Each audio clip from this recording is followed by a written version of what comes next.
सुप्रभात बच्चों, आप सब कैसे हैं? आशा करती हूँ कि अच्छे होंगे। आज हम अपने नए विषय के साथ पत्र लेखन। आपने पिछली कक्षा में पत्र लिखना सीख लिया होगा, लेकिन अब हम नए तरीके से, नई शुरुआत से पत्र लिखना सीखेंगे। पत्र लेखन की, पत्र लिखने की जो कला है वो क्या है?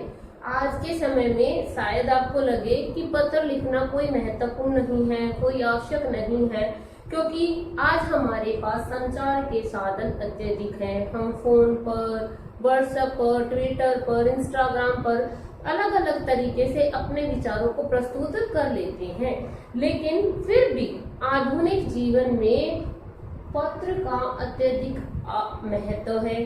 आपको किसी संबंधी को पत्र लिखना हो या फिर किसी को शिकायती पत्र लिखना हो, किसी भी संस्था में एक दस्तावेज के रूप में, लिखित प्रमाण के रूप में हम पत्र लिखते हैं।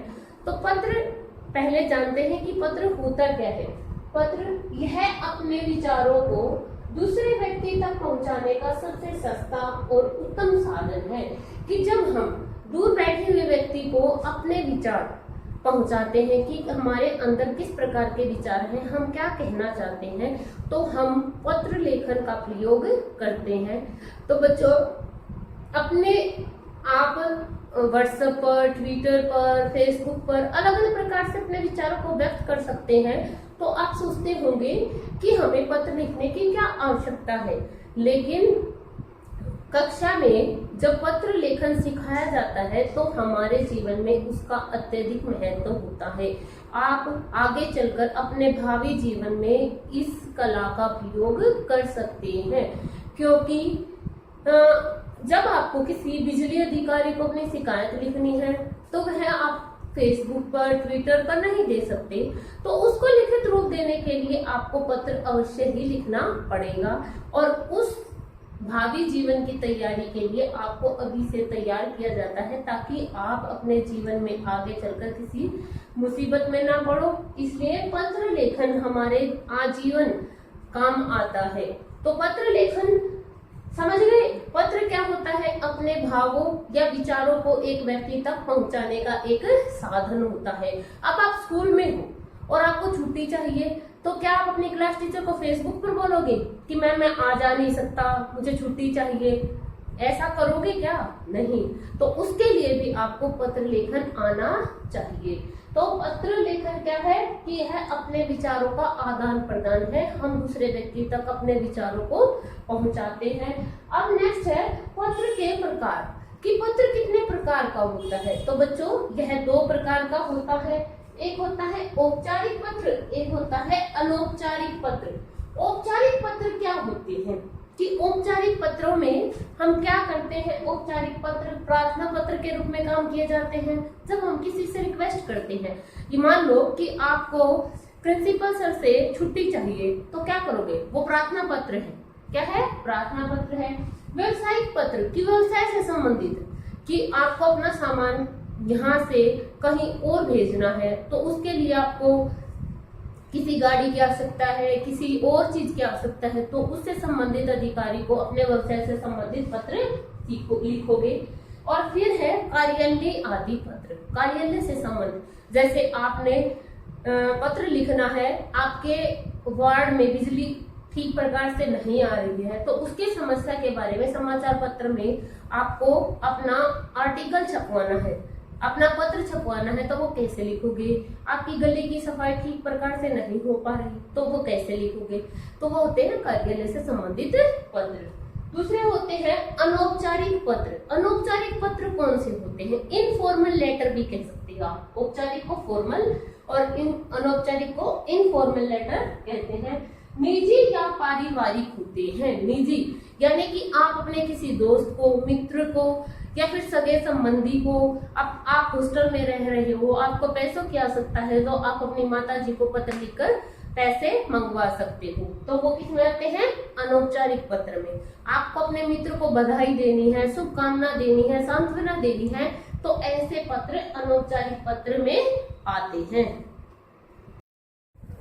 बच्चों, हमने सीखा कि पत्र लेखन होता क्या है, कि जिसके माध्यम से एक व्यक्ति दूसरे व्यक्ति तक अपनी बात पहुंचाता है और यह अपनी बात और विचारों को पहुंचाने का सबसे सस्ता और सरल माध्यम है।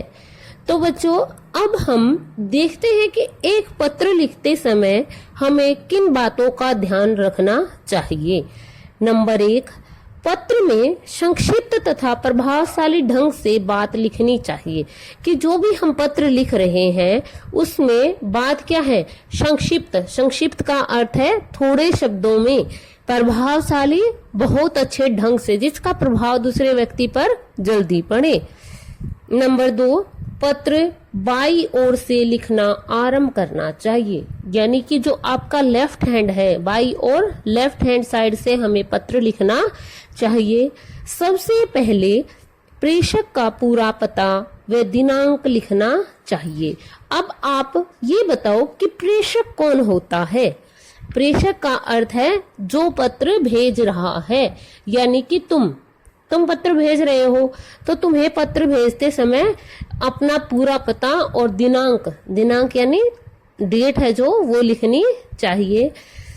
जिसे पत्र भेजा जा रहा है उसके अनुकूल संबोधन व अभिवादन लिखना चाहिए कि जिस भी व्यक्ति को या अधिकारी को आप पत्र भेज रहे हैं उसके अनुकूल, बिल्कुल उसके जैसा उसके लिए संबोधन अच्छा रहता है उसके लिए उस प्रकार का संबोधन लिखना चाहिए। जैसे बड़ों के लिए आदरणीय, पूजनीय, सादर प्रणाम, सादर चरण स्पर्श आदि। पत्र में अनावश्यक विस्तार से बचना चाहिए कि जो हम पत्र लिख रहे हैं उसमें अनावश्यक यानी जो चीजें जरूरी नहीं है हमें उनका प्रयोग नहीं करना चाहिए, बल्कि अपनी बात को सरल, स्पष्ट और विषयानुकूल अभिव्यक्ति करनी चाहिए कि हमें अपनी बात सरल स्पष्ट रूप से कहनी चाहिए और विषय के अनुकूल कि जो हम विषय जिस बारे में हम बात करना चाहते हैं उसी बात के बारे में बताना चाहिए। बड़ों व अधिकारियों को लिखे जाने वाले पत्र की भाषा आदरपूर्ण होनी चाहिए कि जब हम बड़े अधिकारियों को या किसी बड़े व्यक्ति को पत्र लिख रहे हैं तो उसकी भाषा आदर पूर्वक होनी चाहिए, जिससे रिस्पेक्ट दी जाती है। ऐसे शब्दों का प्रयोग करना चाहिए तथा छोटे व आत्मीय व्यक्ति को लिखे जाने वाले पत्र की भाषा स्नेहपूर्ण होनी चाहिए कि किसी छोटे व्यक्ति को, जैसे आप छोटे भाई को लिख रहे हो, छोटी बहन को लिख रहे हो या फिर अपने रिलेटिव को किसी को लिख रहे हो, आत्मीय यानी कि जो आपके बिल्कुल नजदीक है उसको पत्र लिख रहे हो, तो आपकी जो भाषा है बिल्कुल क्या होनी चाहिए, स्नेहपूर्ण, प्यार से भरी हुई होनी चाहिए। पत्र लिखने के बाद एक बार स्वयं अवश्य पढ़ना चाहिए ताकि यह जान सके कि पत्र लिखने का उद्देश्य पूरा हो गया है या नहीं। कि जब आप पत्र को लिख रहे हो तो आपको उस पत्र को स्वयं पढ़ के देखना चाहिए कि आपने जो लिखना था वो लिखा है या अनावश्यक बातें लिख दी है या जो जरूरी बात थी वह भी छूट गई है। परीक्षा में पत्र लिखते समय अपने घर के पते के स्थान पर परीक्षा भवन लिखें तथा अपने नाम के स्थान पर क ख ग या ए वैसे लिखें। तो इस पॉइंट के बारे में तो आपने लास्ट क्लास में भी सीख लिया होगा। और देखो, परीक्षा में पत्र हम लिख रहे हैं तो क्या है, उसके स्थान पर हम अपना जो एड्रेस है उसके स्थान पर हम क्या लिखते हैं, परीक्षा भवन, ओम पब्लिक स्कूल, गोहाना, सोनीपत, ऐसे लिखते हैं ना। तो इसके बारे में आप अवेयर हैं, तो इसमें आपको कोई कंफ्यूज होने की कोई आवश्यकता नहीं है।